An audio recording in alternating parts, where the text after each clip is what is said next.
जो लोग बुद्धिमान हैं वह यह जानते हैं कि शब्द हथियार की तरह होते हैं जिनसे किसी को भी बचाया जा सकता है या किसी को भी मारा जा सकता है। अब आप सोच रहे होंगे कि शब्दों से किसी को मारा कैसे जा सकता है, तो जरा सोचिए, ज्यादातर आत्महत्याओं के पीछे किसका कारण होता है? किसी के पति ने कुछ कहा, किसी के पिता ने कुछ कहा और उन लोगों ने आत्महत्या कर ली। ये आत्महत्या किसके कारण हुई? वो पीड़ित के मन को इतना दुखी कर गए कि उसके मन से वो दुख सहना और ज्यादा बर्दाश्त करना नामुमकिन हो गया और इसी वजह से उन्होंने आत्महत्या कर ली। ऐसे ही आपके शब्द किसी को नया जीवन प्रदान कर सकते हैं। जब कोई आदमी उदास होता है या दुखी होता है तो आपके शब्द उसमें एक नया जोश, एक नया उत्साह भर सकते हैं और एक हारा आदमी अपने जीवन में एक नई शुरुआत कर सकता है, सिर्फ शब्दों के माध्यम से, हमारी वाणी के माध्यम से। तो अब तक आप ये तो समझ ही गए होंगे कि हमारे शब्द हमारे जीवन को किस तरह निर्धारित करते हैं, शब्दों में कितनी ताकत होती है और किसी से बात करते वक्त हमें कितनी सावधानी से अपने शब्द सुनने चाहिए। आज की जो बौद्ध कहानी में आपको सुनाने वाला हूं, उसमें आपको सीधे सीधे तौर पर कुछ ऐसे तरीके पता चलेंगे, कुछ ऐसी परिस्थितियां पता चलेंगी जहां पे आपको हमेशा चुप रहना चाहिए। कुछ परिस्थितियों में अगर आप कुछ नहीं बोलेंगे तो वही आपके लिए सबसे ज्यादा बेहतर होगा।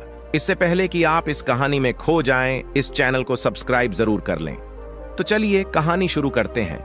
एक बार की बात है, एक युवा लड़का एक बार एक बौद्ध भिक्षु के पास पहुंचा। वो काफी परेशान लग रहा था और उसने बौद्ध भिक्षु से जाकर पूछा कि हे महात्मा, मैं अपने आप से परेशान हूं, अपने आप से दुखी हूं। बाहरी रूप से मुझे कोई दुख नहीं है, मैं धन धान्य संपन्न हूं, मुझे कोई शारीरिक रोग भी नहीं है, लेकिन मैं खुद से परेशान रहता हूं, अपने मन से परेशान रहता हूं। अक्सर मेरी बातों को मेरा कोई भी दोस्त गंभीरता से नहीं लेता है और ना ही मेरे परिवार के लोग मेरी किसी बात को गंभीरता से लेते हैं। मैं जो कुछ भी सलाह देता हूं, या तो वह उसे मजाक में उड़ा देते हैं या फिर उसे गंभीरता से लेते ही नहीं है। मेरी बातों को कोई गंभीरता से क्यों नहीं लेता है? क्यों मेरी बातों पर कोई अमल नहीं करता? क्यों मेरी बातों में कोई रुचि नहीं दिखाता? क्या कारण है? कृपया मुझे बताने का कष्ट करें और मेरे मन के इस दुख को दूर करें। यह सुनकर बौद्ध भिक्षु ने कहा कि आज सुबह मैं चालित ध्यान करके वापस आ रहा था। रास्ते में कुछ कौवे कांव कांव कर रहे थे और वहीं पर जब मैं चलता हुआ कुछ दूर आया तो मुझे एक मोर की मधुर आवाज सुनाई दी। ये सुनकर अचानक मेरे मन में ख्याल आया कि कौवे कितना कांव कांव करते हैं, कितना बोलते रहते हैं, लेकिन कोई भी प्राणी कौवे की आवाज को पसंद नहीं करता। मोर हमेशा सही परिस्थिति के हिसाब से बोलता है। जब भी बारिश होने वाली होती है और बादल गरजते हैं और बारिश होने की आशंका होती है, ऐसे में मोर अपनी मधुर आवाज में गाता है, जो सभी को प्रिय होता है, सभी को अच्छा लगता है। ऐसे ही अगर इंसान सही परिस्थिति के हिसाब से सही शब्द बोले, सही वाणी बोले, तो वही वाणी दूसरों के लिए संगीत हो जाती है, संगीत बन जाती है और दूसरे लोग तुमसे सम्मोहित हो जाते हैं और वहीं पर तुम्हें सब लोग गंभीरता से लेने लगते हैं। और दूसरी तरफ अगर तुम यूं ही बेफिजूल ऐसे ही बोलते रहते हो, बिना किसी बात के बोले चले जाते हो, तो फिर तुम्हें कोई गंभीरता से नहीं लेता। तुम उस कौवे की भांति हो जाते हो जिसकी वाणी कोई पसंद नहीं करता और बाद में तुम्हें दुख होता है कि तुम्हें कोई गंभीरता से क्यों नहीं लेता। इसीलिए अपने शब्दों को बेहद बुद्धिमानी के साथ इस्तेमाल करना सीखो। अगर तुम नहीं सीखोगे तो समाज में तुम्हें कोई सम्मान या कोई गंभीरता से नहीं लेगा। यह सुनकर वो युवा लड़का बोला कि है महात्मा, मैं जानता हूं कि मैं ज्यादा बोलने की बीमारी से ग्रस्त हूं, मुझे इतना नहीं बोलना चाहिए, लेकिन मैं अपने आप पे काबू नहीं रख पाता और ना ही मैं इतना बुद्धिमान हूं कि मैं अपने शब्दों को नाप तोल कर बोल सकूं। मैं तो किसी से बात करते वक्त इतना सोचता भी नहीं कि मुझे अपने शब्द किस तरह इस्तेमाल करने हैं। कृपया करके कुछ ऐसी परिस्थितियां बता दीजिए जहां पर मुझे कम बोलना है या फिर बोलना ही नहीं है, हमेशा चुप रहना है। अगर आप मेरा ऐसे मार्गदर्शन कर सकते हैं तो मेरा जीवन आसान हो जाएगा और मुझे ज्यादा दिमाग या अपनी बुद्धि लगाने की भी जरूरत नहीं पड़ेगी। यह सुनकर बौद्ध भिक्षु ने मुस्कुराते हुए कहा कि बेटा, वैसे तो इंसान को हर परिस्थिति में सोच समझकर ही बोलना चाहिए, लेकिन अगर वो हमेशा होश में नहीं रह पाता है, ध्यान में नहीं रह पाता है, तो मैं तुम्हारे दैनिक जीवन की कुछ ऐसी परिस्थितियां बता रहा हूं जहां पर तुम्हें हमेशा चुप रहना है। अगर तुम ऐसी जगहों पर कुछ बोलोगे तो तुम्हारा अपमान ही होगा या फिर तुम्हें कोई गंभीरता से नहीं लेगा। सबसे पहली जगह है, या यूं कहे ऐसी परिस्थिति जहां पर इंसान को हमेशा चुप रहना चाहिए, वो है जब किसी ऐसे विषय के बारे में बातचीत हो रही हो जिसके बारे में आपको कोई जानकारी ही नहीं है। तो ऐसी परिस्थिति में व्यर्थ में बीच में टांग अड़ाना, अपना ज्ञान देना, व्यर्थ का ज्ञान, आपको कुछ पता नहीं है लेकिन फिर भी आप अपना ज्ञान देने के लिए उत्सुक हैं, तो ऐसी जगह पर आपका अपमान ही होगा। जरा तुम खुद सोचो, जब कोई बीमार आदमी अपनी बीमारी के बारे में चर्चा कर रहा हो और आपको उस बीमारी के बारे में कोई भी ज्ञान नहीं है, लेकिन फिर भी आप व्यर्थ में, बेकार में उसे ऐसी ऐसी औषधियां बता रहे हैं जिनका उसकी बीमारी से कोई तालमेल ही नहीं है, तो ऐसे में आप अपनी प्रतिष्ठा अपने हाथों से खो रहे होते हैं और आपको पता ही नहीं होता। ऐसी परिस्थिति में आदमी को हमेशा सुनना चाहिए। ध्यान से सुनना भी एक कला होती है। अगर आप सुनने का दिखावा करेंगे तो कहीं ना कहीं सामने वाले आदमी को यह एहसास हो जाता है कि ये मेरी बात पूरे ध्यान से नहीं सुन रहा है। इसीलिए जब आपको किसी विषय के बारे में पूरी तरह से जानकारी ना हो तो वहां पर केवल अपने कान लगाना ही ज्यादा महत्वपूर्ण होता है, ज्यादा जरूरी होता है। आप उस इंसान की बातें ध्यान से सुन सकते हैं और इसी बीच आप दोनों के बीच एक संबंध पैदा होगा और उस संबंध सच्चा होगा क्योंकि आपने उसके बात को बड़े ही ध्यान से सुना है और इस बात का पता सामने वाले को भी होता है। तो हम बिना कुछ बोले सिर्फ सुनने मात्र से किसी को अपना दोस्त है, अपना मित्र बना सकते हैं। इस बात को हमेशा ध्यान में रखना। दूसरी जगह जहां इंसान को हमेशा चुप रहना चाहिए वो है खाना खाते वक्त। खाना इंसान को हमेशा चुप रहकर खाना चाहिए, मौन रहकर खाना चाहिए। महात्मा बुद्ध और उनके भिक्षु हमेशा चुप रहकर भोजन करते हैं, शांत भाव से भोजन करते हैं, परिपूर्ण होकर भोजन करते हैं, पूरी तरह से करते हैं, एक एक टुकड़े का स्वाद लेकर भोजन करते हैं। और ऐसा भोजन जब आपके शरीर में पहुंचता है तो वो आपके अंग अंग तक ऊर्जा पहुंचाता है। अवसर हम भोजन करते वक्त कुछ ना कुछ बोलते रहते हैं, कुछ ना कुछ सुनते रहते हैं, लेकिन मौन रहकर पूरा स्वाद लेकर उस भोजन को कभी नहीं करते।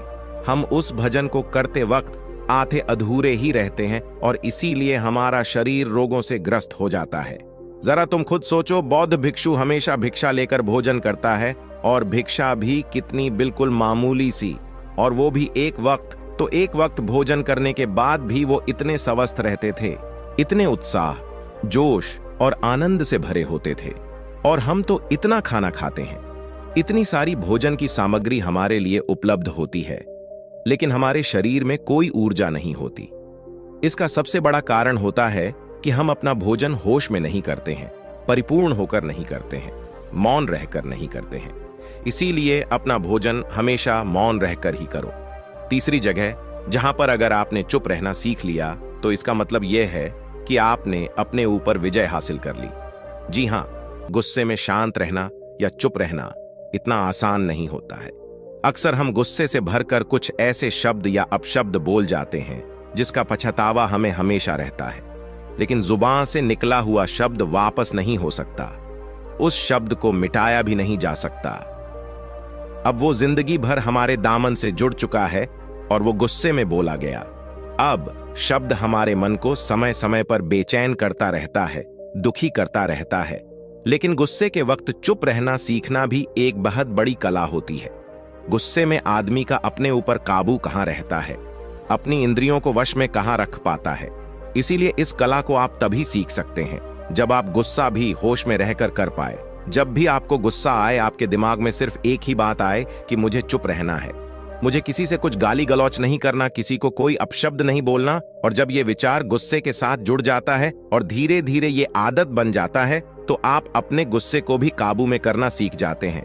जब भी कभी गुस्सा आए तो किसी को कुछ बोलने की बजाय कुछ शारीरिक व्यायाम करना शुरू कर दो। उछलना, भागना, दौड़ना, जिम करना, कुछ भी आप ऐसा व्यायाम कर सकते हो जिसमें आपका शरीर थक जाए। आप पाएंगे कि जब आपका शरीर थक जाता है तो आपका मन भी शांत हो जाता है। आपने उस गुस्से की ऊर्जा को एक सकारात्मक रूप दे दिया और यही बुद्धिमान व्यक्ति की पहचान होती है, जो दूसरों के तानों से भी अपना घर बना लेता है, अपनी कामयाबी के रास्ते निकाल लेता है। वही सच में बुद्धिमान आदमी है जो जहर को भी दवा बनाकर इस्तेमाल करना सीख जाए। वही असली बुद्धिमान होता है। चौथी जगह, जहां आप चुप रहेंगे तो आपके लिए वही सबसे ज्यादा बेहतर होगा, वही आपको सम्मान दिलाएगा। चौथी जगह है, जब चार लोग आपस में बैठकर बातें कर रहे हो, कोई बैठक कर रहे हो, तो वहां पर जब चार लोग बात कर रहे होते हैं तो चारों लोग एक साथ तो बात कर नहीं सकते। एक बार में एक व्यक्ति बोलेगा और तीन सुनेंगे, तभी वो बैठक कामयाब हो पाएगी, तभी वो सही रूप में आगे बढ़ पाएगी। लेकिन अगर कोई आदमी ऐसा बैठा हुआ है जो बीच में ही दूसरे की बात काटकर अपनी बात को ऊपर रखना चाहता है, तो ऐसे में वो चर्चा या वो बैठक आपको कहीं नहीं पहुंचाएगी और चारों लोगों के बीच आप सबसे मूर्ख कहलाओगे। अगर आपको अपनी बात कहनी है तो सामने वाले को अपनी बात पूरा करने दो, उसके बाद अपने विचार रखो।